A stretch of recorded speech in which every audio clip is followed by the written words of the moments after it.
Watter een van die volgende pare verteenwoordig die gekonjugeerde suur en die gekonjugeerde basis van die waterstoffosfaat-ioon? Die korrekte antwoord is B.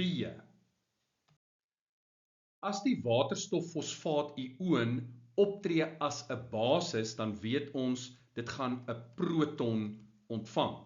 En wat word dit dan? Dan word dit H2PO4-. Dit word die waterstoffosfaat-ioon. Met ander woorde, B is 'n opsie en C is 'n opsie. A is fosfaat, dit is nie 'n opsie nie, en D bestaan nie. As die waterstoffosfaat-ioon optree as 'n suur, dan gaan 'n proton geskenk word. Met ander woorde, HPO4-, ons verwyder 'n proton, wat bly oor?